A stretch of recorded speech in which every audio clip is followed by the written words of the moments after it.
Famille, des Africains célèbrent lorsque les terroristes massacrent quelques Famas. Ils jubilent, font l'apologie du terrorisme, glorifient Al-Qaïda et Daesh. Ils confondent rebelles et terroristes. Ils s'opposent au gouvernement du Mali, du Niger, du Burkina Faso, tout en vivant en Europe. Ils refusent même de retourner en Afrique. Ils croient qu'en déversant leur frustration, ils vont empêcher les Famas d'avancer ou de bombarder les terreaux comme des pop-corn. Cela ressemble même à un asile psychiatrique où les lamentations sont nombreuses. Mesdames et messieurs, comment devrions-nous les surnommer ?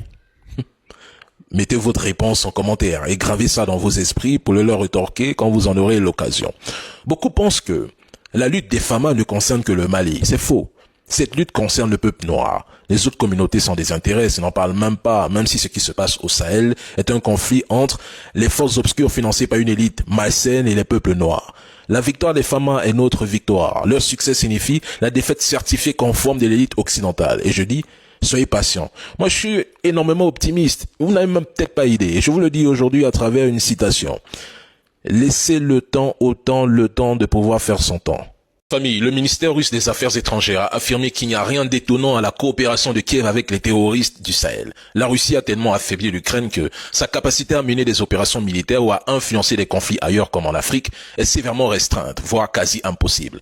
L'Ukraine se trouve dans une situation de quasi-incapacité opérationnelle avec une instabilité politique et économique croissante et des ressources concentrées sur sa défense nationale. Ce qui fait quoi? Réduit son pouvoir de projection et ses capacités à soutenir des interventions à l'étranger, surtout au nord du Mali. La famille, c'est l'OTAN et les sbires qui sont au nord du Mali.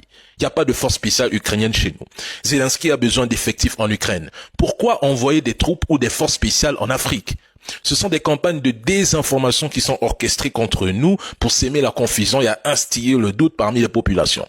Ces campagnes comprennent la désinformation stratégique et de la propagande visant à créer la peur, le chaos, la division au sein des forces armées et de la population. C'est une forme de terrorisme virtuel. Pendant ce temps, certains dirigeants africains, tout en se posant en défenseurs de la paix dans leur discours, agissent comme des pyromanes en soutenant ces groupes armés au Sahel. Le Sahel est devenu un champ de mines où les terroristes, qualifiés de rebelles par eux, se sont installés avec la complicité de leurs alliés occidentaux et africains soumis. Si nous restons silencieux, ces individus continuent à diffuser de fausses informations. Les Américains, les Asiatiques et les Européens affirment unanimement: on ne négocie pas avec les terroristes. Le Mali, pour sa part, ne négociera avec aucun terroriste.